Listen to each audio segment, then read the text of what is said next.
Hidup itu belajar, dan mendengar adalah salah satu cara tepat untuk belajar. Mendengar membuat kita cerdas dan pintar. Mendengar membuat kita lebih kompeten. Mendengar membuat kita lebih bijak. Mendengar membuat kita bisa memprediksi masa depan. Menjadi pendengar yang baik, kita lebih dihargai. Untuk itulah kami hadir. Radio adalah media paling akrab, dan mendengarkan radio adalah budaya masyarakat. Hiburan, pendidikan, dan informasi adalah menu utama, sehingga radio layak didengar kapanpun. Ayo terus belajar dan tingkatkan budaya mendengarkan radio. Iklan ini dipersembahkan oleh PRSSNI dan radio kesayangan Anda ini. Saya ini lagi banyak masalah di kantor. Pendengar yang budiman, kembali bersama saya di Berkat. Cuma radio yang kasih kamu suara dengan informasi terupdate. Menurut data Share of Ear, radio menjadi media yang paling dipercaya dan banyak diakses untuk mencari informasi dan musik, sehingga menjadikan radio media yang sangat efektif sebagai sarana hiburan, informasi, dan promosi. Radio, satu suara, berjuta telinga. Pak, nanti kita belok kiri aja ya. Jangan lewat jalan besar. Ditutup katanya. Lagi ada demo. Terus nanti di depan Bapak belok kanan. Soalnya sebelah kiri ada orang rusuh bakar-bakar ban. Bentar dulu nih Kak. Mending kita dengerin dulu nih traffic info di radio. Halo pendengar, kembali ke Traffic Info. Menurut informasi TMC hari ini, jalanan lancar dan isu demo yang menyebar di media sosial ternyata tidak terjadi. Stay tune dan dengerin terus lagu favorit kamu. Lah, kok lancar sih? Padahal tadi pas gue baca di berita online. Makanya Kak, kalau mau tahu berita paling akurat, ya dengerin radio. Beritanya udah pasti akurat lah. Perkembangan informasi yang semakin pesat kadang tidak diimbangi dengan berita yang akurat. Nah, di radio kamu bisa mendengarkan berita akurat, bukan yang sesat. Radio, satu suara, berjuta telinga. Yuk denger radio. Pesan layanan masyarakat ini dipersembahkan oleh Persatuan Radio Siaran Swasta Nasional Indonesia. Bener sayang, kemarin itu aku cuma sama temen-temen. Mana mungkin aku selingkuh? Yakin? Yakin, aku kan sayang sama kamu. Berani disumpah deh. Kamu bohong. Hah? Buktinya kamu melirik ke kanan. Emang? Orang bohong bisa dilihat dari matanya. Ketika menjawab pertanyaan kemudian bola matanya melirik ke kiri, kemungkinan dia berkata jujur. Tapi kalau melirik ke kanan, lebih besar kemungkinannya dia berbohong. Karena otak kiri berfungsi sebagai auditory memory, sedangkan otak kanan fungsinya untuk kreativitas. Makanya kalau bola mata kamu ke kiri, kamu sedang berusaha mengingat sesuatu. Sebaliknya, kalau melirik ke kanan, bisa jadi kamu sedang mengarang cerita lain. Karena bagian kreativitasmu sedang bekerja untuk berbohong. Ngerti? Kok kamu tahu sih sayang? Tahu lah, aku kan rajin dengerin radio. Mendengarkan radio bisa bikin pintar. Ayo terus belajar dan tingkatkan budaya mendengarkan radio.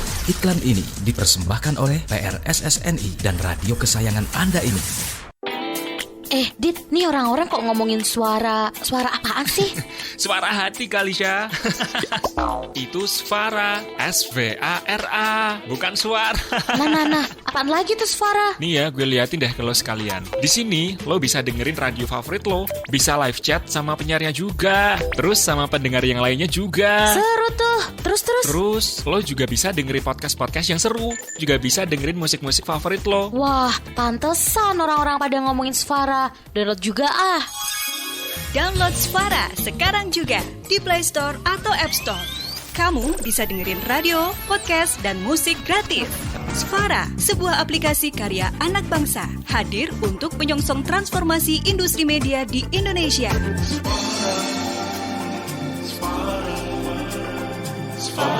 Pesan ini disampaikan oleh PRSSNI dan Svara bekerjasama dengan Menkominfo dan Baycraft.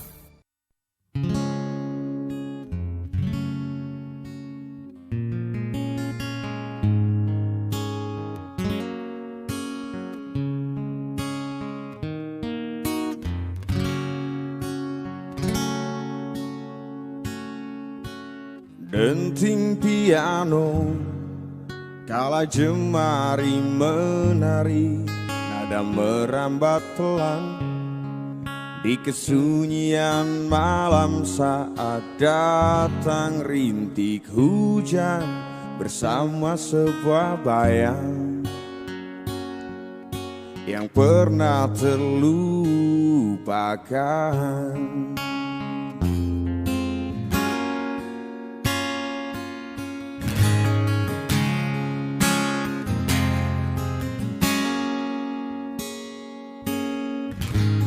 Hati kecil berbisik untuk kembali padanya. 1000 kata menggoda, 1000 sesal di depan mata, seperti menjelma waktu aku tertawa. Kala memberimu dosa, oh maafkanlah, oh maafkanlah. Rasa sesal di dasar hati, diam tak mau pergi. Haruskah aku lari dari kenyataan ini? Pernah ku mencoba untuk sembunyi, namun senyummu tetap mengikuti.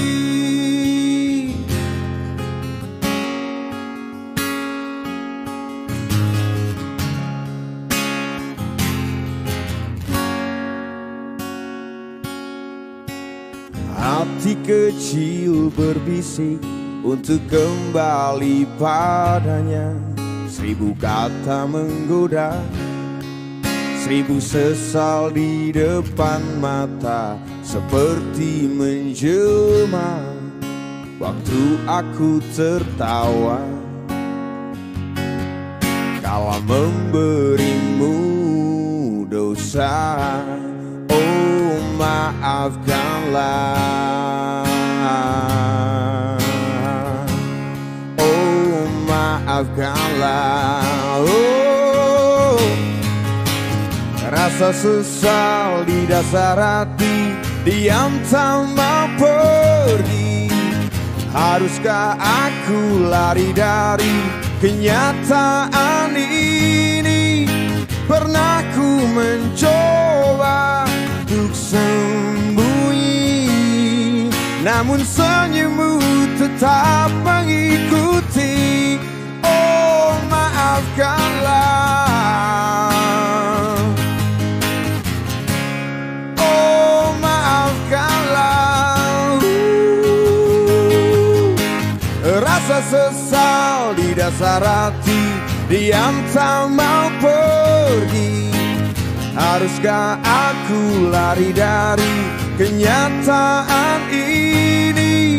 Pernah ku mencoba untuk sembunyi, namun senyummu tetap mengikuti.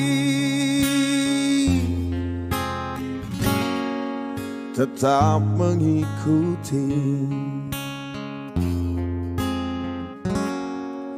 tetap mengikuti.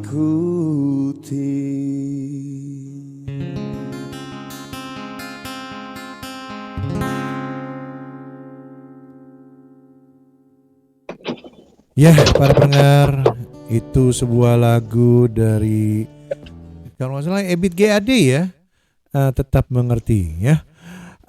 Selamat malam para pendengar nongkrong bareng ya. Aduh, senang sekali. Wah, waktu itu cepat sekali ya. Senang sekali, kita juga senang sekali senang bisa berjumpa lagi dengan teman-teman semua ya di radio nongkrong bareng ya. Acara Malming ya, malam Minggu. Malam Minggu biasanya itu pacaran, tapi di Hong Kong malam Minggu kita nyupir. Ya nggak, nyuci piring. Waduh ya. Iya. Selamat malam Kak Novi yang berada di Jakarta. Selamat malam Kak Sam ya.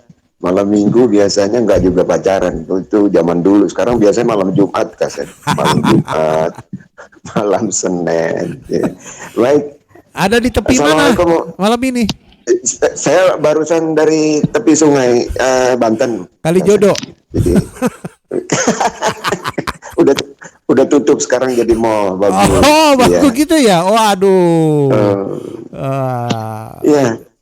Iya. Oke, assalamualaikum warahmatullahi wabarakatuh. Shalom, salam jumpa teman-teman pendengar Radio Nongkrong Bareng ya. Kita bercengkrama lagi lewat Radio Nongkrong Bareng untuk 17 Juni 2023 lewat Facebook ya. Kembali dua uang lanang yang terlanjur ganteng nih. Kasih milenial yang baik hati, tidak sombong dan rajin menabung. Kemudian Kanovi Spiderman, jujur, setia dan pengertian. Ya, selamat menyelesaikan pekerjaan bagi yang masih saja sibuk bekerja. Mungkin juga sudah ada yang berbaring di atas ranjang di hampir jam 9.40 ini ya. Seperti Suncin Afendi ya. Selamat malam. Ya, selamat malam Suncin. Terima kasih untuk yang selalu setia dan sudah subscribe di YouTube kita serta follow kita di Facebook ya. Sama-sama kita akan menelusuri waktu malam ini sampai kurang lebih jam 11 larut malam nanti. Oke. Dan untuk malam ini kita bersyukur bisa bergabung dengan Bu Tania Sim ya. Kita langsung sapa beliau, sudah ada di grup kita, sudah gabung di telepon. Selamat malam, shalom Bu Tania. Shalom Pak, selamat malam Kak Novi. Iya, selamat malam teman-teman. Lama 2 minggu, lama juga ya Pak ya? Berapa lama ya Pak? Kayak 2 abad. 2 bulan. Gak terasa ya, waktu setengah tahun 2013 sudah habis. Iya benar Bu Tania. Berarti tinggal 5 bulan ya, 5-6 bulan ya kita tinggalkan tahun ini ya. Nggak terasa tuh. Iya. Tiba-tiba udah pilpres lagi. Iya. Oh. Iya 2024 kan udah mulai seru nih ya. Saya di kiri kanan banyak baliho gede-gede, giant yang raksasa. Sudah ya, Indonesia udah ramai ya. Sudah rame. Ada Pak Ganjar, ada Prabowo, ada yang satu nggak tahu kemana. Udah rame Bu Tania ya. Ya kita doakan sajalah, semoga yang terpilih itu memang semua mau bekerja untuk rakyat.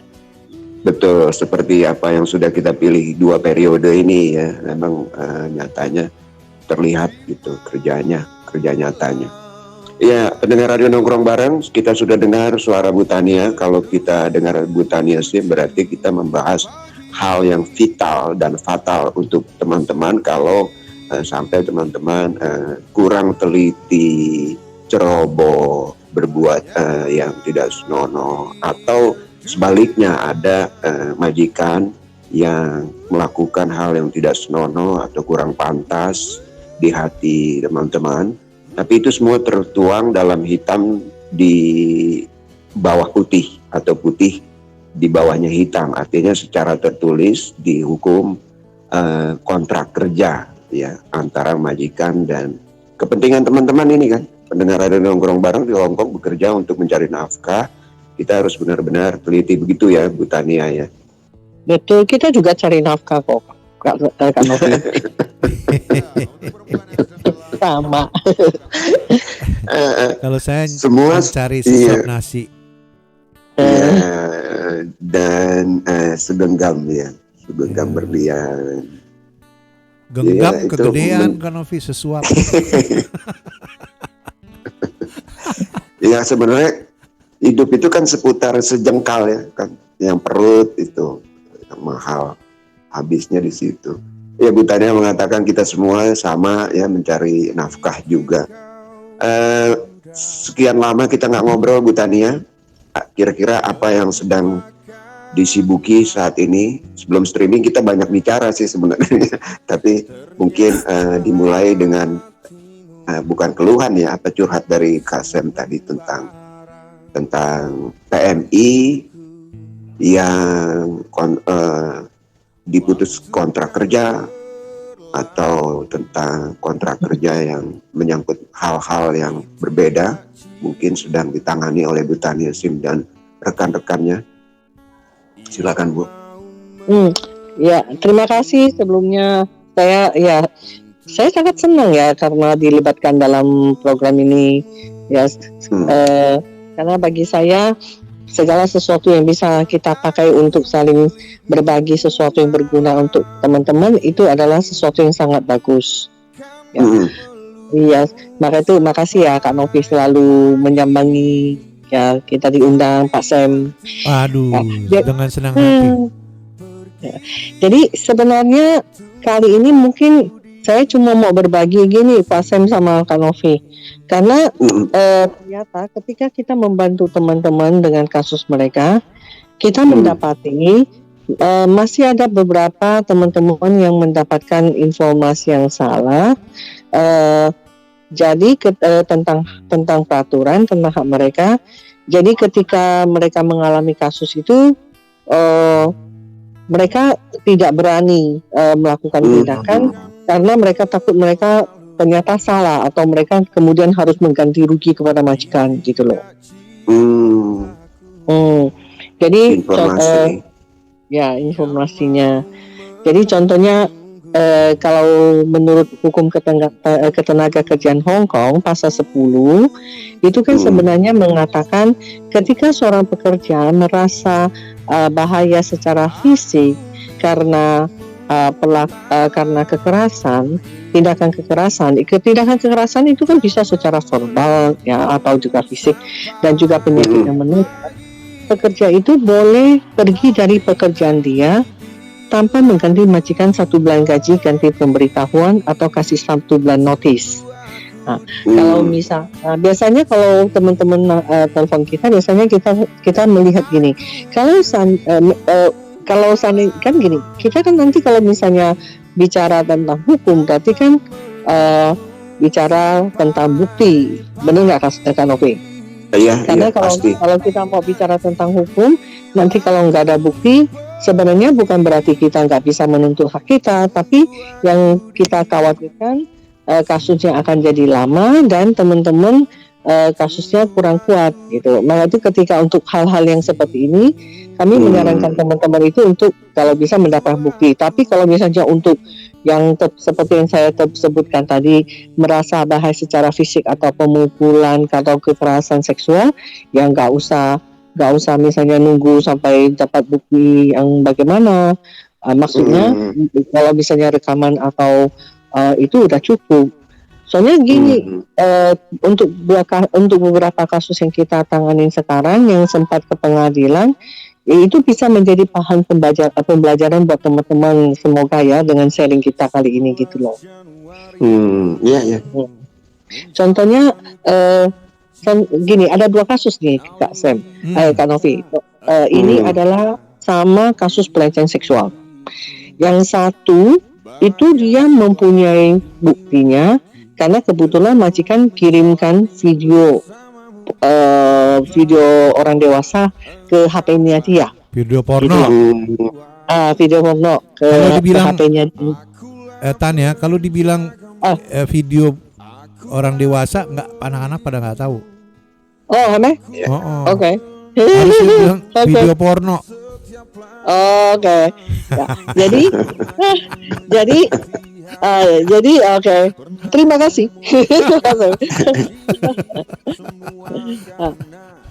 Oke. Jadi ceritanya balik ke laptop.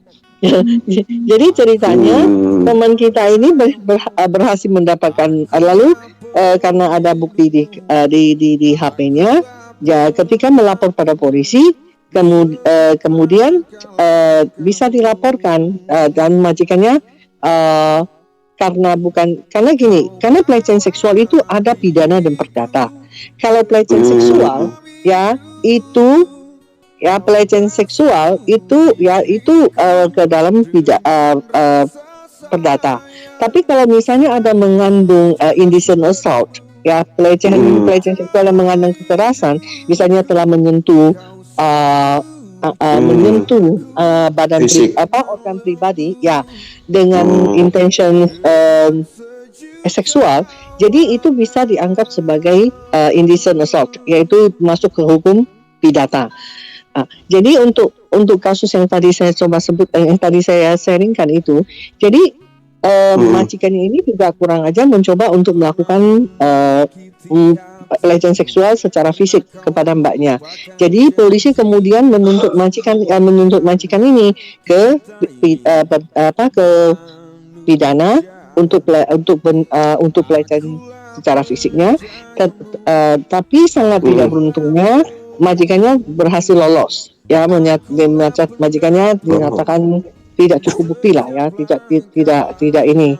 Karena kan sebenarnya teman-teman kita kan juga harus ke pengadilan untuk memberikan kesaksian. Jadi ya karena mungkin ada hakim menilai ada yang agak kurang dari penjelasan, maka majikan itu dinyatakan bebas.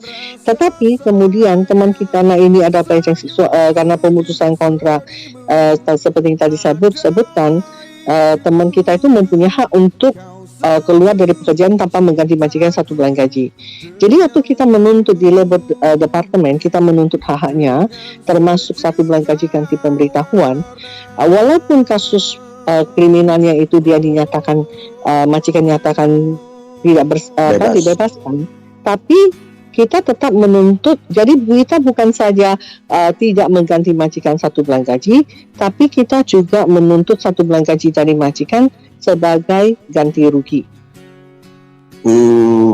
Sebagai ganti rugi. Ya, jadi karena kan sebenarnya kontrak ini putus karena memang kelakuan dari majikan ya yang telah melecehkan, gitu loh. Bu Tania, sebelum lanjut, itu tadi ada 2 hal ya, pidana dan perdata. Ini majikan pertama ini yang melakukan pelecehan seksual, sebenarnya bisa dituntut secara pidana dong, ya? Iya, dia udah dibawa ke pidana, cuma seperti yang tadi saya sebutkan, karena waktu dibawa ke sidang, ya ditanya-tanya karena bukti-buktinya itu majikannya kurang hakim. Membuat hakim tidak bisa memutuskan majikan itu dinyatakan bersalah, gitu loh. Maka itu untuk hukum pidananya majikannya itu nggak bisa dituntut lolos. Cuma karena seperti saya bilang, ini kan berarti kan ada hukum perdatanya yang dimana kita menuntut di labor ya, untuk di labor karena pelecehan seksual, untuk karena pemutusan kontrak dan jadi dan selain itu di Hong Kong itu ada kalau di Hong Kong di Hong Kong itu ada satu lembaga badan negara yang dibentuk oleh negara Hong Kong, yaitu namanya EOC, Equal Opportunity Commission, yaitu mengenai yang dimana mengatur hukum diskriminasi di Hong Kong.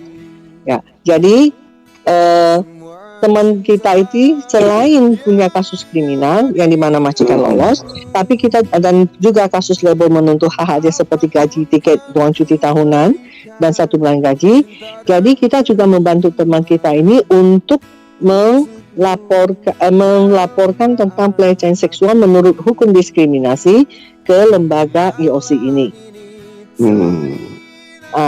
Jadi di lembaga EOC ini kita menuntut apa? Kita menuntut ganti rugi, misal dalam bentuk permintaan maaf, ya kita bisa menuntut majikan minta maaf secara tertulis, atau kita bisa menuntut dalam misalnya ganti rugi dalam bentuk uang. Jadi, tapi Bu Tania, tapi yang namanya seksual atau pelecehan, ya itu kecuali ada penetrasi, ya. Itu di pidananya, Pak. Itu kalau dia misalnya dia tepak pantatnya, ya enggak? Dia tepak pantatnya atau dia tepak punggungnya atau dia pegang atau digandeng begitu. Itu kan kadang-kadang susah dibuktikan. Oke. Gini, Pak. Sebenarnya kan berarti ini kan termasuk indecent soalnya.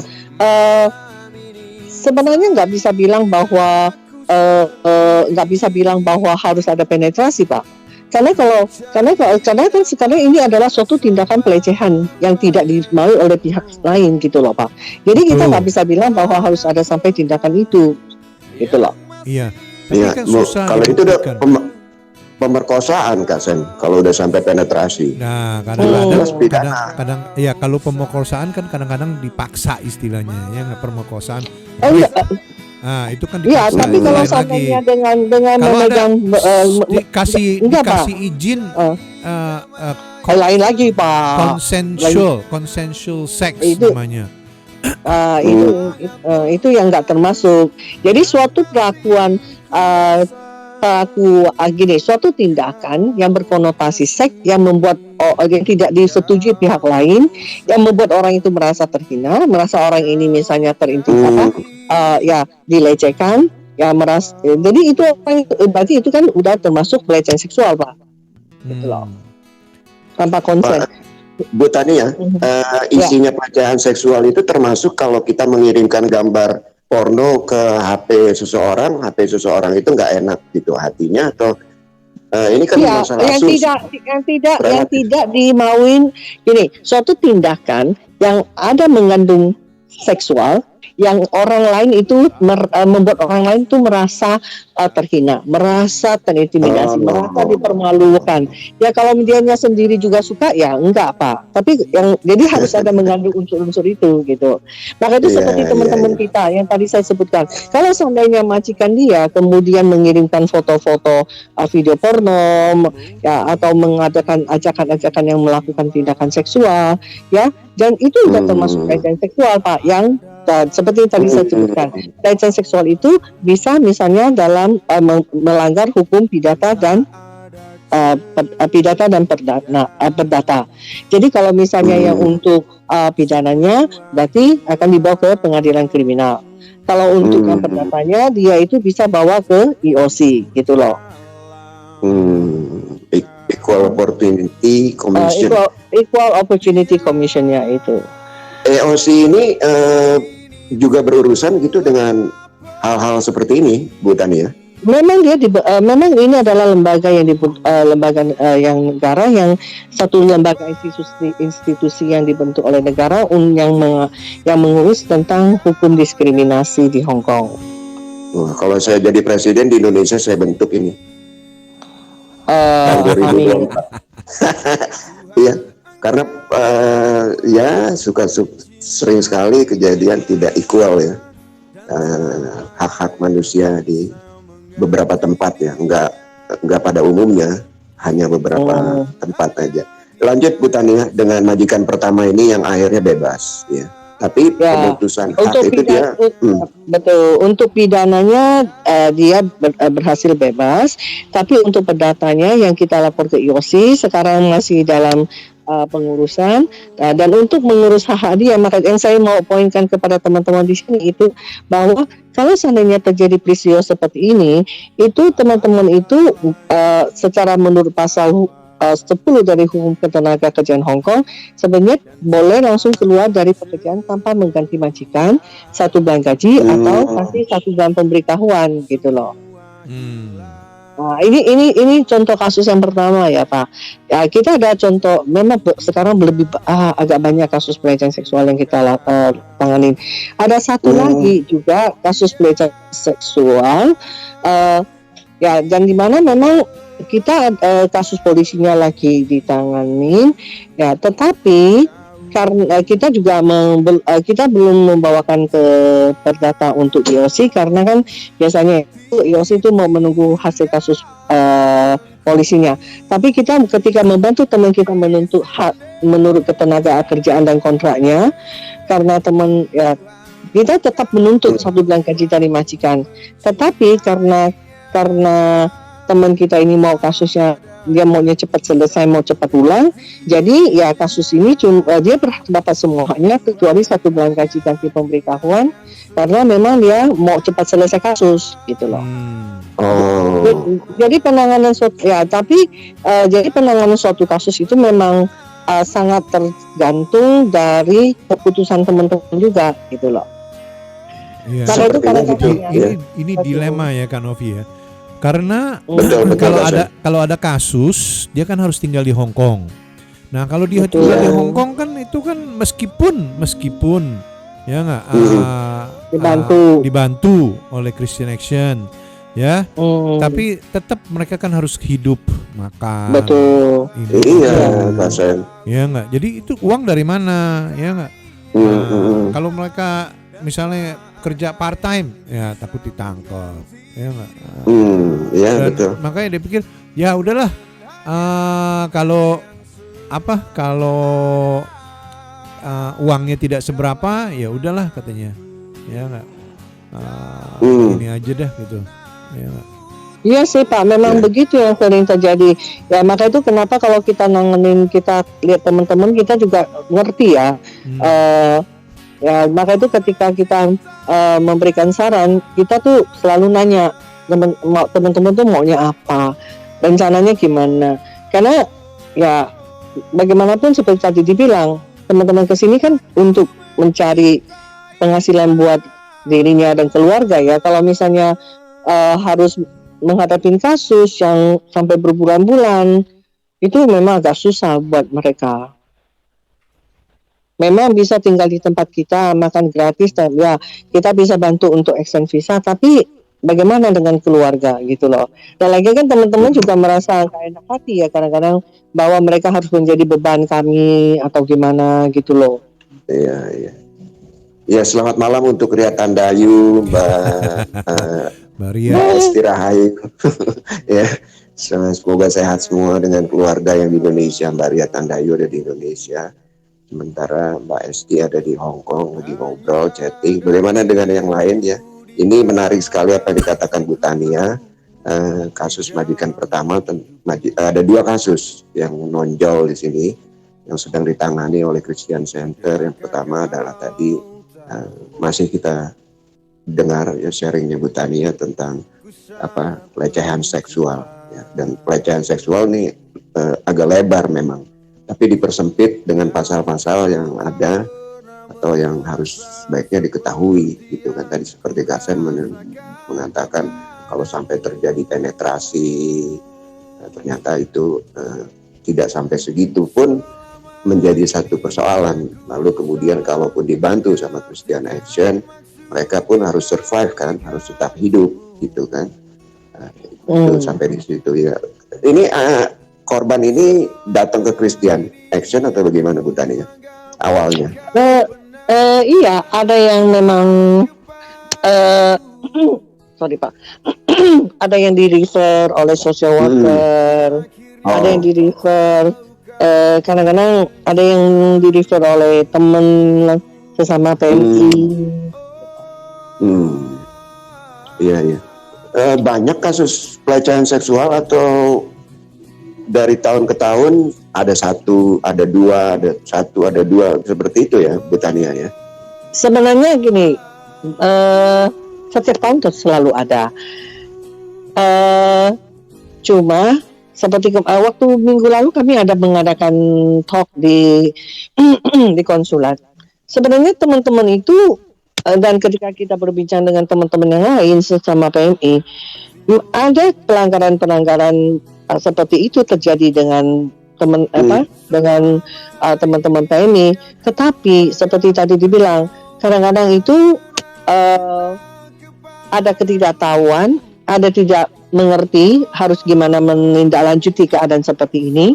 Ada yang memang karena kita mengerti ya, posisi seorang pekerja dengan seorang majikan kan beda ya. Kadang-kadang mereka itu juga tidak terpaksa, apakah mungkin dengan beberapa keadaan ya. Jadi mereka harus melakukan pelindungan kepada diri mereka sendiri semampu mereka supaya jangan terjadi gitu kan. Jadi sebenarnya cukup banyak pelanggaran seperti ini, khususnya kepada yang misalnya jaga-jaga kakek atau apa ya. Ada beberapa hal seperti ini, kasus seperti ini dilaporkan. Kalau saya mau nanya, itu apa biasanya pelecehan begini Bu Tania, itu orangnya umur berapa ya? Atau kakek-kakek atau enggak Kak Novi. Saya bilang kalau kakek-kakek, aduh saya pikun gitu.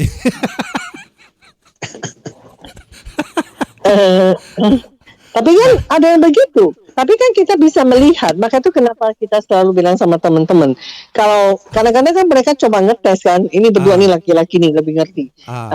Kadang-kadang Kak Novi pakarnya. Makanya kita bilang sama teman-teman, kita mesti lihat kalau misalnya apakah sengaja atau tidak kan bisa ngerti ya. Kalau pikun pun juga harus dilaporin gitu kan. Jadi ada memang benar, ada yang mungkin pura-pura, ada yang memang pada dasarnya juga genit ya. Nah, jadi maka itu teman-teman kadang-kadang kita tuh bilang sama teman-teman lihat dulu, kalaupun pikun bukan berarti boleh gitu loh. Memang saya belum pikun. Saya takutnya pikun nanti bapak gitu juga ya. Belaga. Belaga pikun. Iya, kemudian Tania. Ya, jadi kita berharap, maksudnya gini, memang sih ada beberapa agak susah dengan keadaan PMI yang dimana harus tinggal dalam satu rumah yang kecil, atau apalagi terkhususnya kalau misalnya teman-teman itu cuma 3 berdua kan, apalagi di dapur kecil ya. Apalagi kalau misalnya teman-teman itu masih dalam ikatan hutang gitu kan Pak. Kadang-kadang kesenggol ya nggak, aduh kesenggol nih apaan ya, tapi ada satu kasus ya. Tapi ada satu kasus ya Pak, yang dimana orang kasus Filipina itu masuk ke pengadilan district court, yang dimana orang Filipina itu kemudian tahu nih dia sering lakukan ini kan, kemudian untuk bisa membuktikan bahwa apa yang dia katakan itu benar terjadi, dia memasang kamera di dapur. Maka itu saya bilang, teman-teman itu juga harus mungkin memang dari yang kita tahu, seperti Pak Sam bilang kan, dapur kan kecil kan, kadang-kadang mereka suka pura-pura masuk ke senggol gitu kan. Jadi teman-teman harus lihat, ini orang benar tidak sengaja. Kalau tidak sengaja kan misalnya dalam setahun sekali lah yang nggak sengaja, atau yang setiap hari itu kan bukan nggak sengaja gitu kan. Dia mondar-mandir. Jadi maka itu teman kita harus tahu dia nggak sengaja, jadi dia harus lakukan tindakan untuk misalnya kalau ini udah nggak sengaja nih kan, jadi dia bisa melakukan sesuatu untuk bisa, apakah dia teriak, dia ingatin si pelakunya, saya lapor polisi nih, atau teriak atau laporin ke anggota keluarga yang lain gitu loh. Iya, nih ada pendengar bilang katanya dari Kak Ria Tandayu katanya, waduh, kalau dulu pas naik tank-tank katanya itu sering ada orang yang suka mepet-mepet katanya. Iya, kadang-kadang maka itu teman-teman itu harus berani teriak. Walaupun kita ngerti ya, tidak semua orang berani. Ya, dan tidak kadang-kadang kan teman-teman juga takut. Jadi kita bisa ngerti lah hal-hal seperti ini terjadi. Yang ditakuti apa Bu Tania oleh teman-teman biasanya? Ya mungkin mereka juga nggak berani lapor kadang-kadang ya. Takut di-terminate. Apalagi sekarang kan susah untuk mencari kerjaan, ya nggak istilahnya, ya nggak? Iya, betul. Kan kalau udah di-terminate harus pulang. Bukan susah untuk cari. Iya, soalnya peraturannya seperti itu. Agennya kan juga pada nggak mau menanggung risiko misalnya nanti permohonannya ditolak. Jadi akhirnya teman-teman banyak yang kemudian nggak bisa dapat majikan, harus pulang gitu loh. Nah, itu yang membuat teman-teman kita sekarang dalam posisi yang susah. Ini belakangan ini banyak anak-anak yang di-terminate nih Kak Tania, Bu Tania, ya. Oh iya, banyak Kak Novi. Ada yang barusan nih ya, barusan kira-kira 2 minggu yang lalu. Ngerti nggak alasannya apa Pak? Anak ini di-terminate karena dia bilang dia lupa matiin air. Lagi nyuci mobil, lupa matiin airnya. Ya, terus gara-gara gitu padahal dia udah minta, aduh I'm sorry katanya, I will not do it again katanya, mungkin ya nggak, tapi tetap istrinya berhentiin. Nah, saya wawancara sama ini anak, saya bilang kenapa, ya nggak, iya Pak katanya, saya mungkin mungkin katanya istrinya tuh jealous sama saya katanya, cemburu sama saya katanya. Ada sekali saya ditegur katanya, saya mau holiday ya nggak, terus pakaian saya mungkin pakai rok mini segala macem gitu ya nggak. Jadi jangan, nggak boleh katanya kalau mau rok mini setelah kamu keluar rumah, tapi jangan di rumah katanya. Ya, jangan di dalam rumah. Jangan di dalam rumah, karena nanti kamu akan memberikan signal katanya kepada Sinsang katanya, kepada majikan lakinya. Nah, majikan lakinya ternyata baik sama pembantunya. Ya nggak, dikasih jam tangan, dikasih tas, dikasih ini, dikasih baju, ya nggak? Gitu. Iya, saya punya tetangga juga itu kalau mondar-mandir pembantunya cuma pakai handuk kan. Iya kan? Iya. Akhirnya dipecat juga memang karena yang majikan lakinya belaga pikun. Ya kan. Orang dia mondar-mandir pakai handuk itu pidana memancing banget. Jadi atas ini Ria Tandayu udah malam kali ya nggak? Iya Kak, yang dipepetin itu juga pantat kita. Pura-pura pantat ya. Sebenarnya iya, sebenarnya langsung teriak velai gitu loh. Soalnya kalau langsung teriak velai itu biar langsung dilaporin polisi gitu loh. Oh gitu ya. Langsung ditangkap sama polisi. Iya. Ini mungkin anak-anak nggak ngerti kali ya nggak? Ya velai ya nggak. Iya, jadi Bu Tania, seseorang itu harus merasa dilecehkan ketika dia memang tidak menyenangi tindakan atau apa yang dikirimkan lewat HP atau harus berani ya Bu Tania. Betul, untuk harus berani. Karena tadi sampai pada pembicaraan bahwa ternyata banyak, tapi mereka takut karena cari kerja juga susah ya. Kalau sampai di-terminate dan lain sebagainya, akhirnya berpikir beberapa kali gitu. Tapi ini merugikan secara batin ya, artinya menangis gitu batinnya kalau dilecehkan seksual seperti itu. Nah itu yang majikan pertama bebas hak-haknya 1 bulan ya Bu Tania didapatkan ya. Iya. Ya. Kemudian ada yang lain lagi Bu mengenai pelecehan seksual nih yang sedang disibuki oleh Bu Tania Sim. Memang kita sekarang memang masih ada beberapa kasus yang masih menunggu keputusan dari pengadilan ya.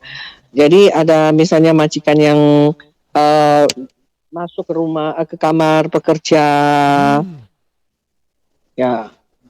Ini kebanyakan orang Indonesia, anak-anak Indonesia atau Filipina nih? Segala suku ada Pak. Oh. Emang laki-laki ada milih tuh Pak? Ya milih lah. Dia bilang nggak bisa komunikasi ya nggak. Kalau bahasa Filipina kan Inggris ya gak, biasanya ya. Kalau Indonesia biasanya Kantonis ya nggak. Tak. Kalau udah malam gelap itu suka nyasar Bu Tania. Ya.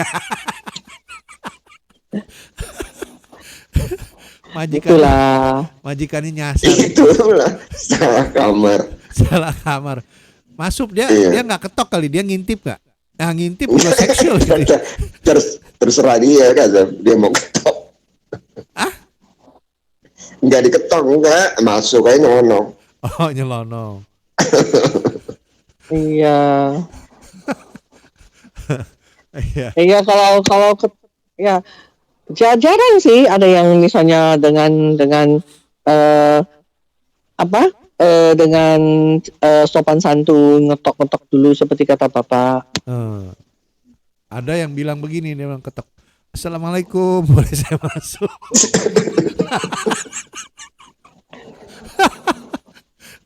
Ria bilang Kak Novi yang suka nyasar. Ya, waduh, Kak Novi nakal nih ternyata Bu Tania. Tetangga saya yang tadi yang saya bilang suka nyasar.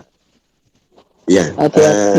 Majikan yang kedua ini, kasus yang kedua ini, pelecehan seksualnya bagaimana, Bu Tania? Ya seperti yang tadi dibilang sama Kasem udah pengalaman kali. Ya dia mepet-mepetin ini, mepet-mepetin ke tubuhnya teman kita gitu loh. Makanya saya kalau di dapur pantat sama pantat, ya nggak? Jangan itunya, jangan burungnya. Kan Novi? Sama lah Pak. Iya, sama aja. Pantat sama pantat. Kalau kelamaan, kalau kelamaan repot juga kan. Oh iya sih. Ya nggak? Ketika lewat. Ketika lewat. Jadi bertolak belakang gitu. Ya nggak? Jangan ngadep ke belakang dia gitu, ya nggak? Mendingan. Sebenarnya sih kalau tahu teman pekerjaannya laki di belakang ngapain juga masuk. Betul. Lah, kadang-kadang kan WC-nya kan di dapur. Nah, kalau WC di dapur, aduh kebelet gitu ya. Aduh. Masuk ke WC ya. Lagi masak ya. Aduh gimana tuh abutannya? Ya, kalau ada aja sih ya permasalahan. Ada saja sih alasan. Alasan bisa aja ya, bisa macam-macam memang. Ya. Iya bertanya majikan yang berikutnya ini memang di dapur gitu ya, atau bagaimana kasusnya Bu?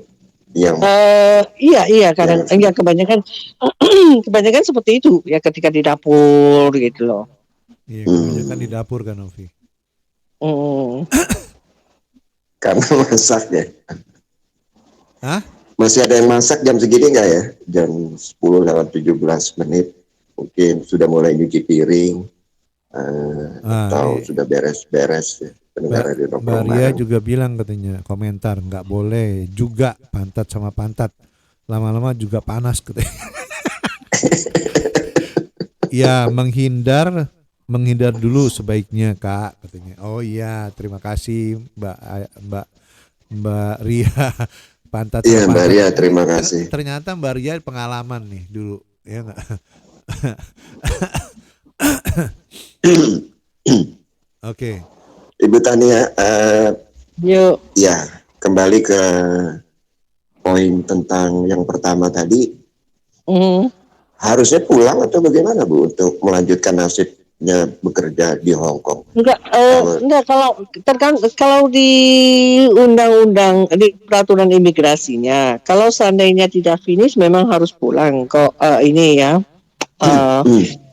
Tapi karena kecuali ada dalam alasan pengecualian, kayak seperti alasan pengecualiannya seperti kalau seandainya pekerja itu yang majikan meninggal dunia, majikan pindah ke luar negeri selamanya, ya yang itu.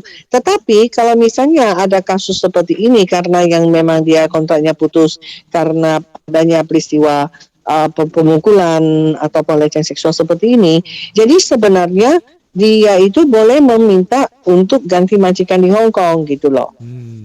Ya, jadi contohnya kita ada punya beberapa kasus ya yang dimana dia itu dipukul oleh anak majikan sampai sampai harus masuk rumah sakit. Lalu kemudian anak majikan itu dinyatakan bersalah di pengadilan. Ya dia mengaku bersalah di pengadilan. Jadi akhirnya ketika dia itu mendapat majikan baru, jadi dia meminta untuk diizinkan ganti majikan di Hong Kong dan sama imigrasi dia diberikan izin gitu loh. Jadi tidak semuanya itu harus pulang. Kecuali yang seperti yang tadi jadi untuk alasan-alasan pengecualian pemutusan kontrak bukan karena kesalahan teman-teman, itu teman-teman bisa meminta untuk ganti majikan di Hong Kong. Mintanya kemana Bu Tania? Di imigrasi. Jadi ketika memasukkan permohonan, ketika mengajukan permohonan, teman-teman itu bisa membuat permohonan yang meminta ganti majikan di Hong Kong gitu loh. Oh, di imigrasi. Ya. Ya maka itu kita selalu bilang sama teman-teman memang ketika seperti yang kita katakan tadi, bahwa ketika memang teman-teman memutuskan suatu tindakan, apakah mau melanjutkan kasus atau bagaimana, ya jadi kita melihat banyak faktornya ya, apakah ekonomisnya, karena kan percuma juga ya kalau misalnya teman-teman itu tinggal di Hong Kong mengurus kasus, tapi misalnya kalau tuntutannya itu nggak banyak, ya teman kita tuh jadi akhirnya cuma akan buang waktu di sini. Walaupun kita sebenarnya bukan salah omongan. Maksud saya kalau misalnya teman kita itu misalnya mau melanjutkan kasus, teman-teman kita harus memperhitungkan untung ruginya gitu loh. Harus dipertimbangkan. Karena kadang-kadang teman-teman itu juga melihat kan kalau nunggu lama di Hong Kong, biasanya sih ya kita tetap mau teman-teman kita itu melanjutkan kasus dong, karena bagaimanapun ini ada perlakuan tidak adil, adalah hak-haknya teman-teman kita. Tetapi ada beberapa dari teman-teman kita yang kemudian memang memutuskan untuk tidak melanjutkan kasus, ya dikarenakan seperti yang tadi saya bilang, karena mereka merasa akan tunggu terlalu lama, ya tidak mempunyai penghasilan. Ya ini yang membuat teman-teman itu kadang-kadang harus mengambil keputusan untuk bersedia give up kasusnya, ya walaupun mereka tahu bahwa mereka itu sebenarnya haknya masih belum didapat semua, contohnya. Give up ya, menyerah pada kasus tersebut demi untung ruginya tadi ya, Bu Tania, memperhitungkan dulu untung nyata ruginya apalagi sekarang dengan keadaan sekarang yang dimana sekarang itu teman-teman itu kalau misalnya baru untuk mendapatkan proses visa kan, kalau misalnya mereka tidak termasuk dalam alasan pengecualian kan nggak bisa nunggu di Hong Kong. Jadi mereka juga, teman-teman kan kadang-kadang juga merasa ya daripada saya nggak bisa nunggu di Hong Kong, akhirnya buang-buang waktu, kadang-kadang akhirnya terpaksa mereka menyerah, terpaksa menyerah untuk itu. Nggak bisa di Hong Kong sebabnya harus keluar ya, karena peraturannya mereka tidak finish kontrak gitu loh. Oke, iya, tidak finish jadi kontrak. harus menunggu visa di luar gitu kan. Iya. Dan jadi memang keadaan teman-teman kita sekarang itu kayak makan serba susah keadaan teman-teman sekarang. Dilema Kasen. Iya. Udah korban, kemudian harus menyerah juga terhadap keadaan ya, karena apalagi kekerasan ya, seperti pemukulan, hal seperti itu ya, Bu Tania. Nah, kalau pemukulan sih masih mending karena kita mempunyai dasar ya, yaitu ada kasusnya kan. Tapi kalau yang misalnya pemutusan kontrak, yang apakah teman kita memutuskan kontrak bukan dengan 4 alasan pengecualian tersebut, itu ya agak susah. Jadi sekarang ini jika teman-teman ada masalah seksual atau pelecehan, itu mereka harus lapor kemana? Kalau gini, pertama mereka bisa melaporkannya mereka bisa keluar, dan maka seperti saya bilang, apakah itu termasuk yang di dalam pidana dan perdatanya kan. Kalau misalnya pelecehan seksual yang tidak melanggar pidana, biasanya itu cuma akan kita laporkan, dia keluar dari pekerjaan dia, kita lapor dan melaporkannya ke IOC. Itu dikasuskan tuh, dipermasalahkan itu nanti. Maksudnya gimana?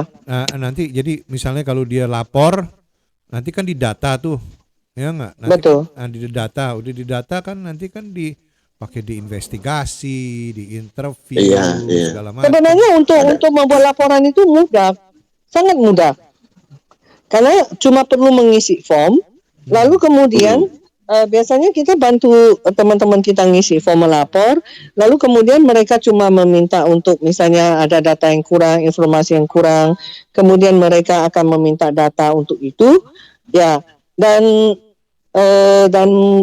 mereka akan mencoba melihat apakah bisa ada conciliation gitu loh, conciliation meeting gitu loh. Jadi sebenarnya ini sangat mudah untuk membuat pelaporan ini.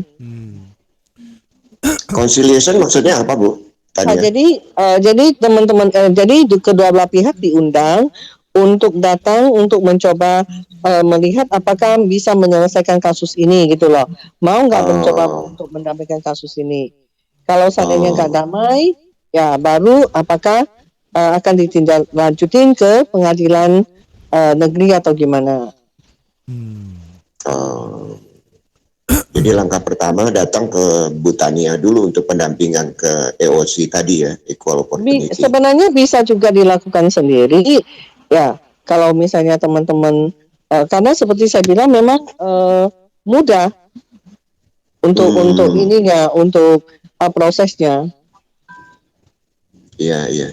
Tingkat keparahan memang agak relatif banget ya, sulit untuk dihitung. Tapi bukti dan fakta itu, kita bicara hukum, bukti dan fakta ya, bukan asumsi ya, atau opini. Oh saya beranggapan saya dilecehkan, hanya anggapan tanpa bukti, tanpa saksi. Seperti tadi yang Filipina itu pasang kamera ya, dia pintar juga. Kurang kuat ya Bu Tania ya, atau bagaimana Bu Tania mengenai ini yang diperlukan untuk seseorang ke EOC kalau dia dilecehkan secara seksual? Nggak butuh apa-apa, Bu. Dengan catatan kapan terjadi, apa yang dikatakan, apa yang dilakukan, misalnya itu sebenarnya juga udah cukup, bisa juga membuat laporan gitu loh. Cuma seperti saya bilang, kalau seandainya kita memang udah tahu nih bahwa ada peristiwa seperti ini dan kita memang kemudian mau melaporkan, ya mendingan ya semampu mungkin ya bisa misalnya melaporkan kepada teman, ya jadi itu mereka juga bisa dijadikan sebagai bukti gitu loh, laporan teks kepada teman, kepada agen, catatan pribadi, ya percakapan dengan, misalnya kadang-kadang saya suruh teman-teman bilang, ya saya nggak ada bukti, ya kita juga nggak mungkin kan minta bukti pelecehan seksual kan rugi nanti. Ya saya kadang-kadang bilang, ya udah kalau gitu coba pura-pura aja telepon, bikin rekaman. Sinsan kalau misalnya suruh dia, kenapa kamu lakukan ini? Lain kali kalau kamu lakukan, saya laporin lagi ya kepada polisi, ya terus laporin kemana-mana. Jadi kalau memang kan, jadi dipancing ngomongannya gitu kan, itu juga bisa dijadikan bukti gitu loh. Iya. WA dengan teman curhat dan lain sebagainya bisa juga menjadi bukti ya, Bu Tania. Bisa. Atau misalnya dia merekam dengan majikan, kenapa kamu tadi begitu dengan saya, gini-gini kan. Ya.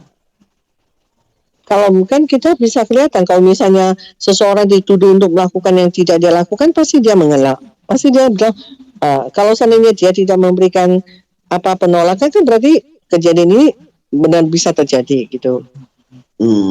Ya betul. Sebelum lanjut, saya ingin menyapa beberapa sahabat Radio Nongkrong Bareng ya. Ini hanya sebagian kecil yang sedang bermalam minggu atau mungkin nanti mendengar siaran ulang. Selamat malam untuk Mbak Ana Rose, Mbak Sunci Narvendi, Mbak Ana di Singapura, Mbak Alfi, selamat malam. Selin Karisma, halo, apa kabar? Mbak Sriati, Mbak Wida di Belgia, kita juga didengar di Belgia. Mbak Tensi Arsita, Aning Keripik Tempe, Mbak Aning, selamat malam Mbak Aning. Ana dan Nando ya dari Jaranan Ina. Hari Rabu lalu kita ngobrol juga dengan mantan Lisa ya, mantan dari veteran ya, Lisa dari di Purwodadi Semarang sana ya. Selamat malam, salam untuk keluarga. Heni Namiku, selamat malam. Mbak Yuti Yutira, Dian di Temanggung juga veteran ini yang dituduh nyuri kulit jeruk.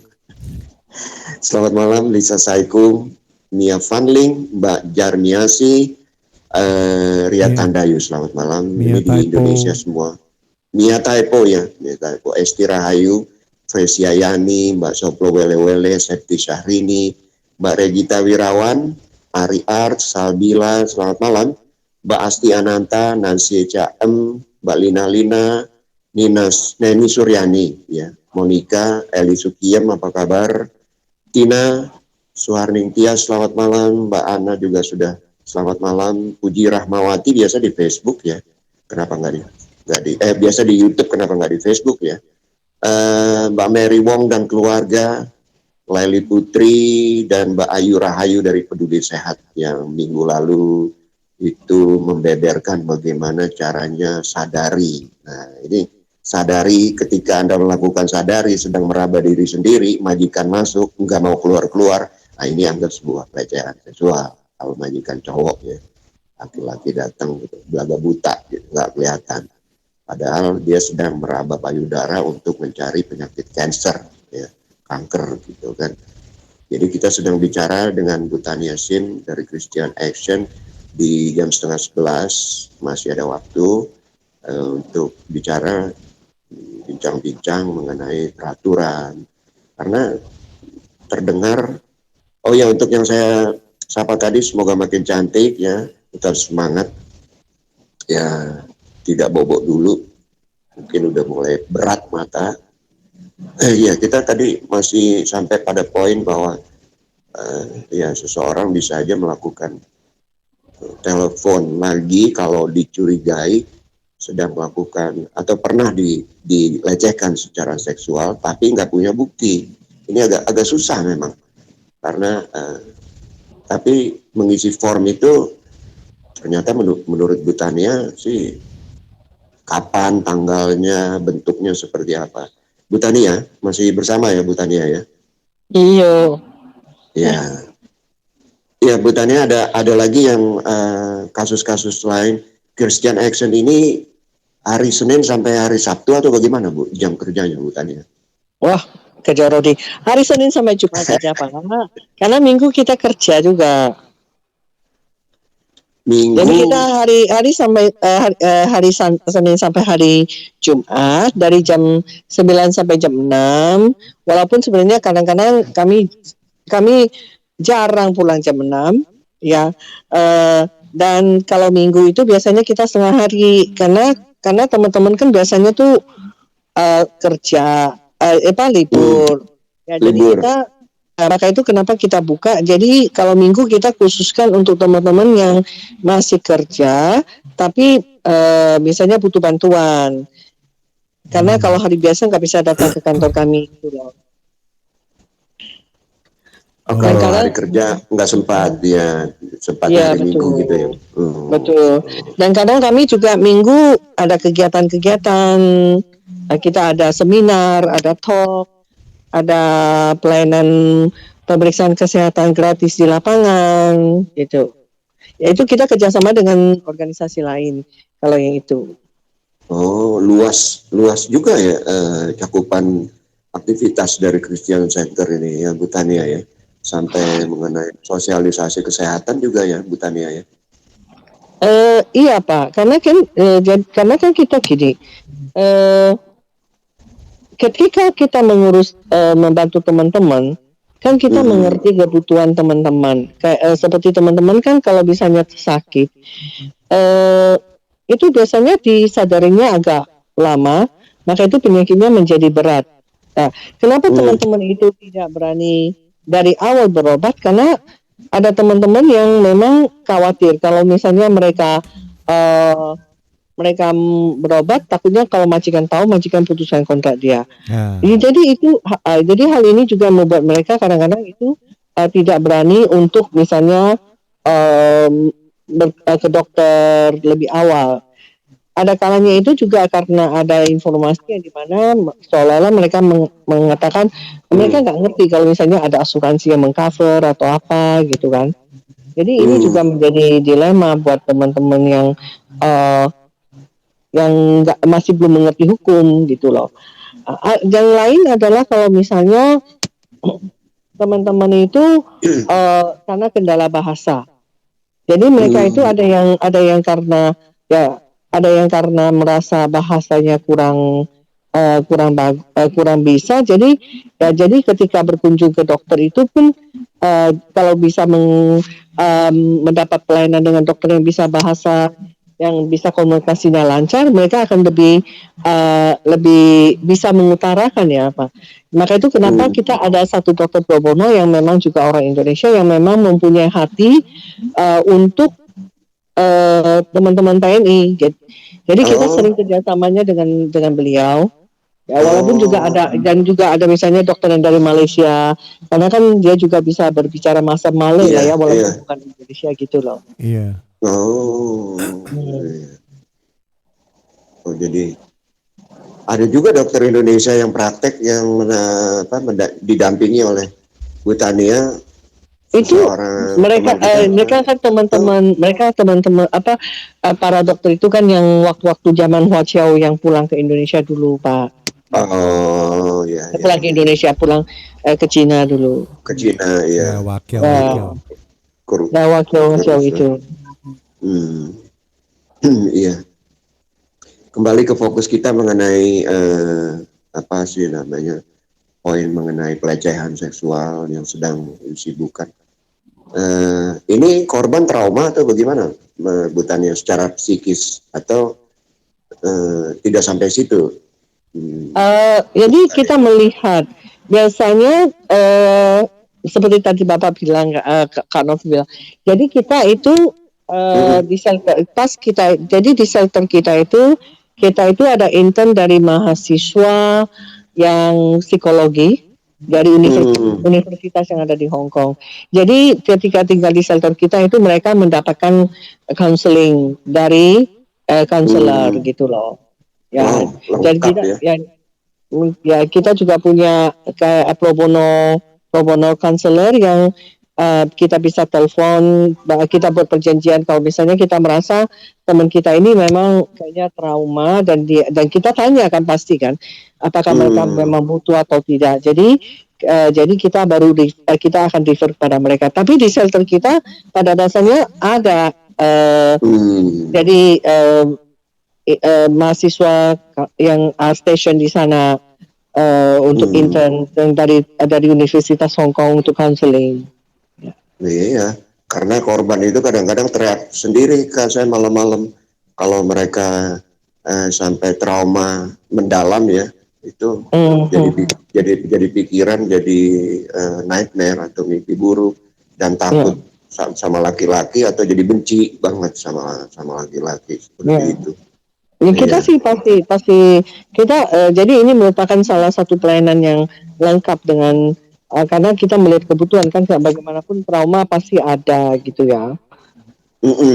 Pasti ya, menghapus gambar begitu saja sih bisa, tapi rasanya kalau boleh dikatakan rasa jijik itu yang sulit disingkirkan begitu saja secara psikis ya, secara kejiwaan. Kalau kita yang lebih khawatir itu kalau seandainya takutnya teman-teman kita itu sendiri mungkin nggak sadar dulu dan nggak ngerti kalau seandainya mereka takutnya kan di ininya, karena terus terang kami kan juga bukan expert ya di masalah ini, maka itu cuma karena kalau kita itu biasa berhubungan sama teman-teman, jadi kan kira-kira tuh kita ngerti lah bahwa ini mungkin teman ini kita, kayaknya keadaannya kayak gimana, mungkin dia butuh bantuan atau apa, jadi kita merasa teman ini kayaknya nggak seperti biasanya, harus dibantu deh kayak gitu kan dengan yang misalnya konseling atau apa, jadi kita akan merefer mereka. Jadi sebenarnya kita lebih banyak kepada melihat kebutuhan berdasarkan ketika kita berhubungan sama teman-teman gitu loh. Iya, karena kita nggak bisa ngerti sebagai orang awam secara kejiwaan ya. Kalau fisik kan bisa terlihat ya, bawa ke dokter ya dan didampingi di dokter tadi. Tapi kalau kejiwaan ya seperti itu.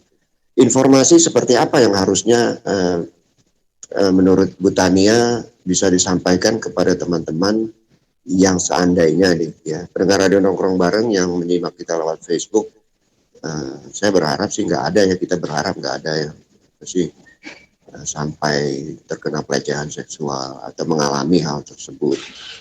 Dan ini mungkin hal yang cukup langka, tapi nyata gitu kan, artinya bisa saja terjadi.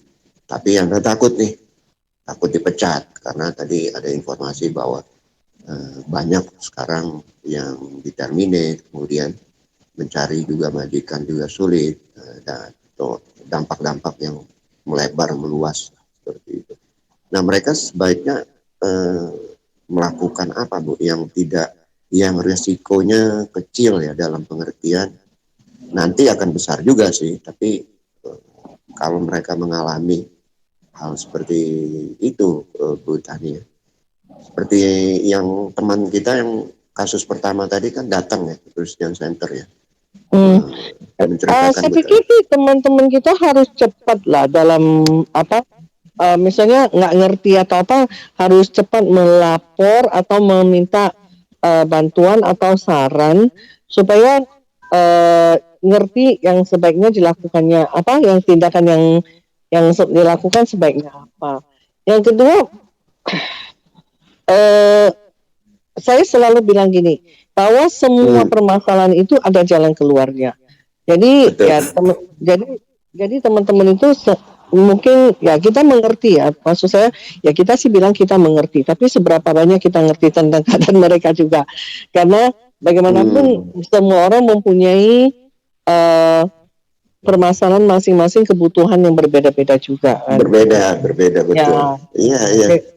Jadi kita berharap pertama teman-teman ketika dalam rumah majikan misalnya harus berani mengatakan tidak, misalnya harus berani mengatakan tidak, harus berani menolak, teriak, minta bantuan, ya telepon, jadi segala sesuatu itu kalau bisa seperti saya bilang, jangan cuma harus ada bukti, misalnya kalau ke agen misalnya pakai voicemail atau WhatsApp ke teman atau ke KJRI ya, atau minta saran apakah dari organisasi-organisasi, itu semuanya kalau bisa itu harus dilakukan dengan cepat, jadi supaya bisa mendapatkan info atau sarannya apa yang harus dilakukan sebaiknya gitu loh. Ya, dan seperti saya bilang, selalu prinsipnya harus berani menolak, harus berani berteriak, ya, harus berani untuk meminta saran. Itu yang harus dilakukan saya pikir. Saran itu walaupun hanya lewat telepon atau WhatsApp ya Bu Tania ya, bisa ya? Kalau saya sih merasa karena kalau lewat telepon kita susah membuktikannya ya. Tapi kalau lewat dengan percakapan WhatsApp kan ada tuh pembicaraannya. Jadi itu akan lebih mendukung. Jadi teman-teman itu telepon polisi, menolak, minta saran itu. Iya. Meminta saran ini informasi yang penting ini ya pendengar radio nongkrong bareng. Bukan hanya masalah pelecehan seksual ya, kekerasan fisik juga ya Bu Tania. Atau tadi yang mengenai apa sih namanya teman kita yang sakit itu Bu Tania. Ada pasal perlindungan kepada TNI yang sakit tuh nggak boleh diputus hubungan kerja atau bagaimana Bu Tania? Iya betul, karena ini panjang nih ceritanya. Kalau panjang, makanya panjang. Jadi panjang nih ceritanya. Yang pasti banyak kasus ini yang kalau soal apa diterminate ya gara-gara sakit. Karena banyak yang sakit kan Novi, sakit kayak Mbak Mbak Ayu bilang ya nggak, banyak yang cervix cancer, ada yang kanker ini kanker itu ya. Kita perlu segmen sendiri tuh. Betul. Itu panjang itu. Karena kalau misalnya, jadi prinsipnya ketika seorang pekerja sakit, majikan harus menanggung biaya pengobatan. Ketika seorang pekerja sakit dan dalam cuti sakit yang dibayar, itu yang perlu dijelaskan. Apa itu cuti sakit yang dibayar, gitu loh. Jadi cuti sakit yang dibayar itu berarti dia sudah memenuhi kriteria. Misalnya dia mendapatkan cuti sakit itu berlanjut terus-menerus 4 hari surat cuti sakitnya. Jadi sakitnya itu paling sedikit 4 hari berturut-turut. Kedua, itu surat harus dikeluarkan oleh dokter yang terdaftar di Hong Kong. Ketiga, dia sudah harus mengumpulkan cukup jumlah hari cuti sakitnya gitu loh. Jadi kalau ketika pekerja itu diputuskan kontrak dalam masa cuti sakit yang dibayar, maka berarti majikan telah melakukan pemutusan kontrak yang melanggar hukum. Jadi selain dia harus membayar biaya pengobatan, lalu kemudian membayar ganti rugi kepada membayar hak-hak pekerja yang sesuai dengan hukum ketenagakerjaan Hong Kong, dia juga bisa dituntut, dia bisa dikenakan penalti untuk membayar biaya karena telah melakukan pemutusan kontrak secara melanggar hukum. Jadi ini agak panjang ceritanya. Iya, perlu kita segmen sendiri. Tadi Bu Tania mengatakan ada psikolog ya, sedikit kita keluar dari sebenarnya counselor bukan ya, jadi lebih ke ya bukan psikiatrik. Orang Hong Kong apa orang Indonesia, Bu Tania? Ini orang Hong Kong. Memang kita di sini kekurangan psikolog yang bisa berbicara bahasa Indonesia. Kita kekurangan sekali manpowernya. Walaupun ke pro bono yang ada di kita itu orang Malaysia juga. Jadi cuma untungnya kan kadang-kadang teman-teman itu kan bisa bahasa Kantonis, bisa bahasa Inggris. Jadi ya di mix toh. Jadi di mix. Walaupun sebenarnya ya bagaimanapun kurang efektif ya, karena nggak mungkin kan kalau misalnya kita ketemu psikiatri lewat interpreter gitu. Seperti kemarin kita juga ada satu kasus yang dimana dia pemukulan, karena dipukul kan juga ada trauma. Jadi kita lagi membantu teman ini untuk menuntut ganti rugi dari majikannya. Jadi harus ketemu psikiatrik ya. Kalau di Hong Kong kan belum ada psikiatrik yang. Jadi untuk itu mau nggak mau terpaksa kami yang menjadi penterjemah gitu loh. Ada yang belaga nggak ya? Kan Novi bilang ada apa? Ada yang belaga gitu. Kalau di Jakarta, kalau di Indonesia katanya kalau ada yang belaga apa? Kan Novi belaga sinting ya? Belaga apa? Belaga kesurupan. Maksudnya korbannya pura-pura maksudnya. Iya. Sebenarnya gini, seperti kita bilang lagi ya, Kak Novi sama Pak Sam. Namanya ya memang benar kita nanganin kasus. Memang benar kita juga ya adalah bagaimanapun kita juga udah cukup banyak kasus ditanganin dan kita mempunyai pendapat pribadi ya. Tapi karena pertama kami bukan expert, jadi kita tidak boleh membuat keputusan, kan? Walaupun kita punya pendapat pribadi, karena kan kita bukan ahlinya. Jadi ya kita tidak boleh orang ini benar, orang ini salah, atau dia pura-pura atau dia benar. Kita nggak berani, ya, karena kita menyadari posisi kita bukan expert. Yang penting kita udah jelaskan hukumnya, haknya, yang bisa dilakukan apa.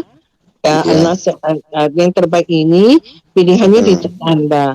Jadi kalau misalnya memang kalau katakanlah terjadi ada yang seperti yang dipertanyakan, ya nanti kan dia akan ketemu ahlinya. Ahlinya itu akan tahu kalau dia itu bohong atau tidak gitu loh.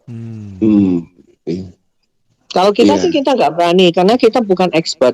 Seperti contohnya misalnya ada orang yang datang ya dari suku bangsa lain lah biasa. Jadi yang bilang sakit ini sakit itu kan, kalau kita lihat dengan mata orang awam kan kita lihat aduh kan kita pikir. Tapi karena dia bilang dia sakit dan karena kita bukan dokter, kami nggak berani kan mengatakan kamu nggak sakit gitu. Ya yang bisa kita lakukan paling ya udah kalau kamu udah sakit ya udah ke dokter aja, kita bawa ke rumah sakit gitu loh. Ya jadi walaupun kita harus terpaksa menunggu berjam-jam juga di rumah sakit sama dia karena bagaimanapun kita bukan ahlinya ya kita nggak berani untuk mengatakan oh kamu nggak perlu ini nggak perlu itu karena misalnya menurut kita kamu karena kita nggak berani untuk begitu gitu loh. Iya, saya pernah mengalami satu hal ke Dinas Nakertrans di Surabaya tuh hutannya. Di sana saya lihat banyak yang melamun sendiri, masih muda-muda ya, pulang dari Hong Kong itu. Iya, jadi di satu ruangan ada yang ngelamun, ada yang udah kotor ya secara fisik. Itu gangguan kejiwaan setelah dari Hong Kong pada tahun itu, pada waktu itu. Kasihan. Itulah yang kita itu yang sebenarnya zaman dulu yang kami mencoba untuk fight buat dengan teman-teman yang di sana, bahwa harusnya ada perlindungan ya, walaupun sekarang BPJS ada ya, tapi saya nggak tahu seberapa efektif ya, pelindungan kepada teman-teman yang mengalami kecelakaan kerja seperti itu ya. Misalnya banyak kan teman-teman yang bekerja di pabrik-pabrik Taiwan atau negara mana yang pula mendapatkan kecelakaan, organ tubuh hilang segala macam. Kalau dulu kan ya, dan kemudian mereka menjadi tidak berpenghasilan, tidak bisa produktif karena kecelakaan yang mereka alami. Ya itu yang harusnya kita perjuangkan waktu itu ya. Dan saya nggak ngerti sekarang, walaupun sudah ada katanya BPJS kecelakaan kerja, seberapa efektifnya kita nggak ngerti karena kita di Hongkong, kita nggak di sana ya. Kalau kita di Hongkong sampai sekarang kita juga agak susah untuk menerapkan hal ini. Iya, betul. Dan semoga lah, kalau zaman dulu sih kita karena maka itu saya sangat bersyukur juga dengan teknologi. Buktinya sekarang kita bisa telepon saat kita melakukan temu lewat WhatsApp. Ya, lewat WhatsApp begini. Jadi ya teknologi juga sangat membantu Kak Novi untuk perkembangan, memberikan informasi kepada teman-teman. Ya kita berharap dengan makin banyak informasi, teman-teman juga bisa mendapatkan lebih banyak informasi atau pengetahuan gitu loh. Iya, semakin cerdas ya Bu Tania ya. Amin. Okay. Teman-teman itu cerdas lah. Kenapa Bu Tania? Teman-teman itu cerdas, cuma kadang-kadang itu banyak hal yang membuat mereka tuh dalam posisi dilema, Kak Novi. Itu dia, tadi kita banyak menyinggung dilematis ya, hal-hal yang dilematis. Kalau ini diputuskan, yang ini rugi, ibarat makan buah si malakama, makan ibu mati, nggak makan bapak mati gitu kan ya. Ya Bu Tania, 8 menit menjelang jam 11 ya, mungkin sudah malam, sudah cukup lelah ya. Apa yang ingin disampaikan Bu Tania, kemudian bisa menghubungi Christian Action di mana atau kegiatan yang akan datang, silakan Bu Tania. Perjumpaan kita. Ya mungkin untuk teman-teman yang baru yang sebelumnya belum kenalan ya, kalau organisasi kita udah 30 tahun ini sebenarnya. Jadi ya udah beroperasi 30 tahun, melakukan pelayanan buat pekerja migran di Hong Kong dari segala suku bangsa. Ya jadi ya silakan menghubungi kita kalau memang membutuhkan saran, membutuhkan bantuan. Ya shelter kita juga bisa untuk menampung teman-teman, tapi kita untuk teman-teman yang mempunyai masalah aja. Dan ya ikutin selalu Facebook kita karena kita juga sering menyiarkan men-share informasi penting kepada teman-teman, ataupun kalau misalnya kami mempunyai kegiatan jadi teman-teman bisa mengikuti dari Facebook kita juga. Itu aja sih. Facebooknya apa Bu Tania? Facebooknya kita itu nama kantor kita, Center for Migrant Domestic Worker. Center for Migrant Domestic Worker. Ya, sekarang domestic worker ya, bukan domestic helper ya.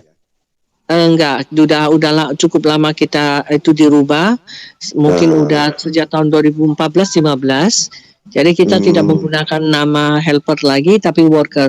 Karena bagaimanapun menurut saya pekerja buruh migran rumah tangga itu adalah profesional. Tidak semua orang bisa melakukan pekerjaan rumah tangga loh Kak Novi. Betul. Apalagi Kasen. Saya masih ingat pertama ini waktu Pak mencuci baju di mesin cuci. Yang keluar itu semua bajunya pink. Luntur. Iya. Luntur. Iya, lalu yang kedua kali yang keluar semuanya biru. Aduh. Nggak bisa dipilih. Pisahin Kasen. yang berwarna Oke, putih. terima Bu kasih. Tania, Bu Tania. terima kasih. Sama-sama. Selamat melanjutkan istirahat ya, sudah meluangkan waktu nih, luar biasa informasinya malam Semoga ini. berguna. Iya, God bless, Tuhan memberkati.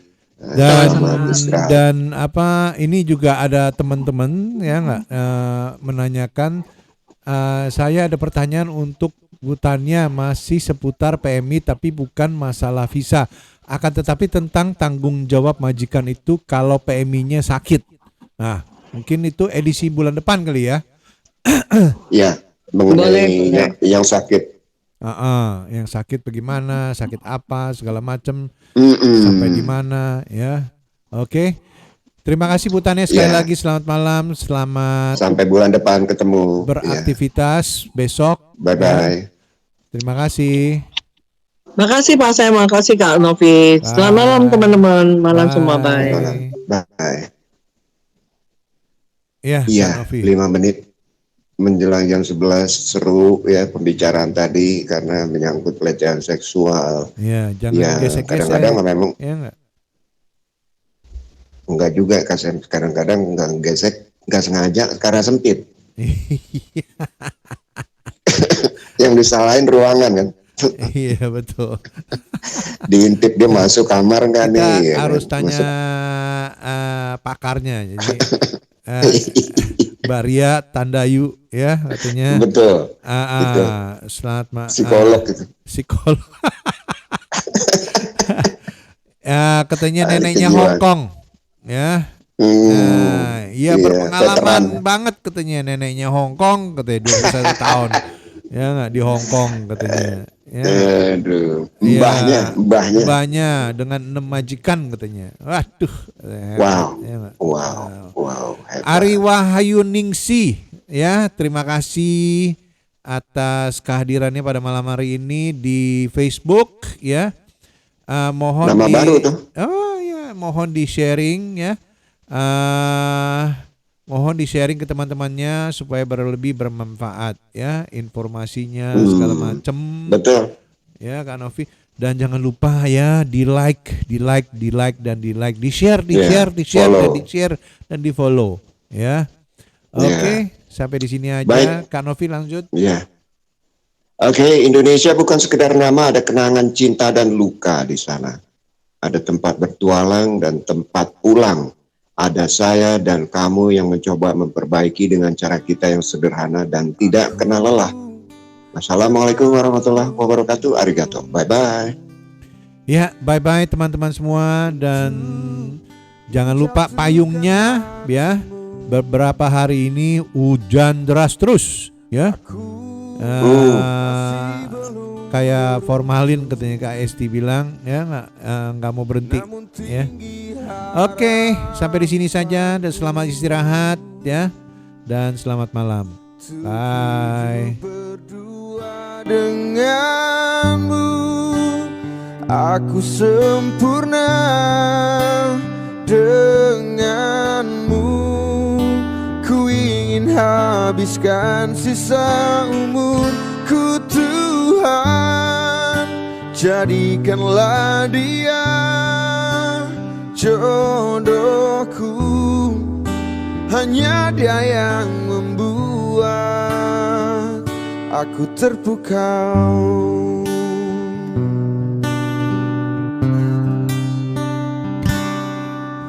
Aku sungguh sangat bermimpi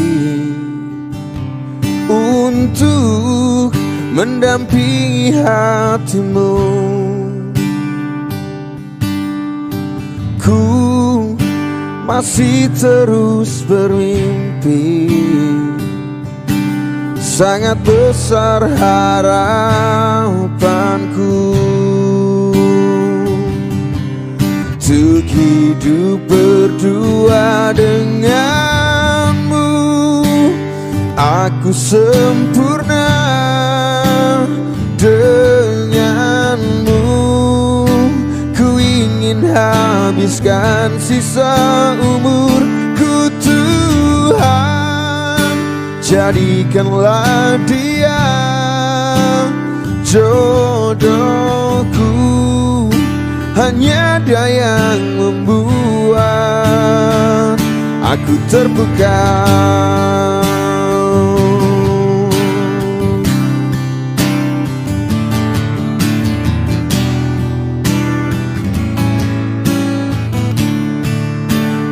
Oh Tuhan, aku sempurna denganmu. Ku ingin habiskan sisa umurku Tuhan, jadikanlah dia jodohku, hanya dia yang membuat. Denganmu aku sempurna, denganmu ku ingin habiskan sisa umurku Tuhan, jadikanlah dia jodohku, hanya dia yang membuat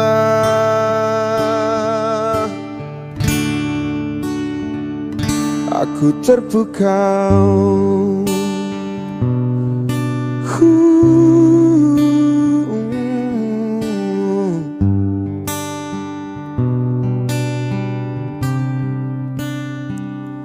Aku terpukau.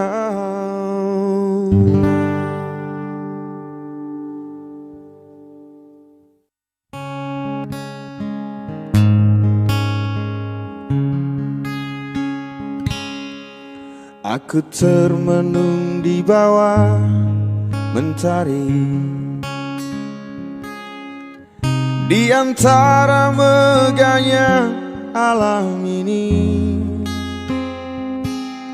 menikmati indahnya kasih-Mu. Ku rasakan damainya hatiku, sabda-Mu bagai air yang mengalir, basahi panas terik di hatiku, menerangi semua jalanku. Ku rasakan tentramnya hatiku. Jangan biarkan damai ini pergi, jangan biarkan semuanya berlalu. Hanya padamu Tuhan tempatku berteduh, dari semua kepalsuan dunia. Bila ku jauh dari diri-Mu, akan ku tempuh semua perjalanan, agar selalu ada dekat-Mu. Ku rasakan lembutnya kasih-Mu. Jangan biarkan damai ini pergi, jangan biarkan semuanya berlalu. Hanya padamu Tuhan tempatku berteduh, dari semua kepalsuan dunia. Jangan biarkan damai ini pergi, jangan biarkan semuanya berlalu.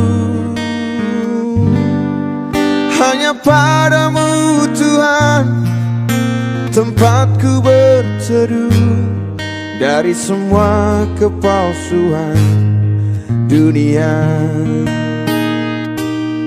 dari semua kepalsuan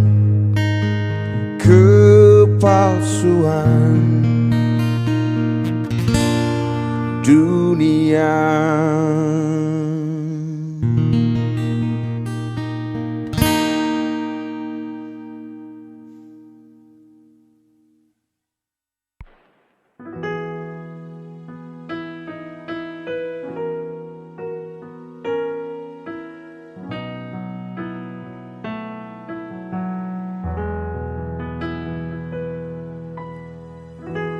Dahulu terasa indah, tak ingin lupakan. Bermesraan selalu jadi satu kenangan manis.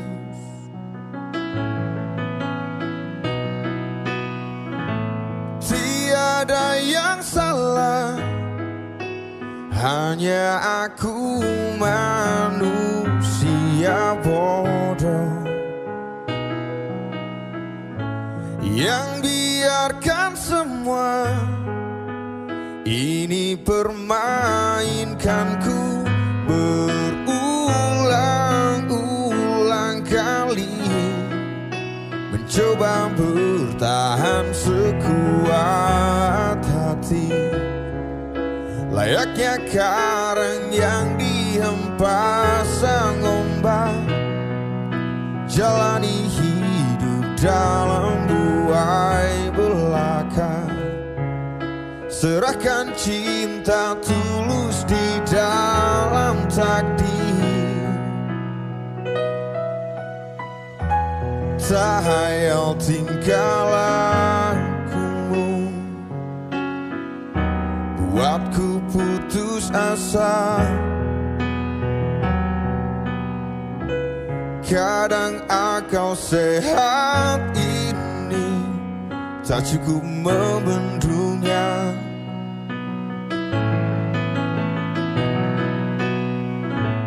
Hanya kepedihan yang selalu datang menertawakanku.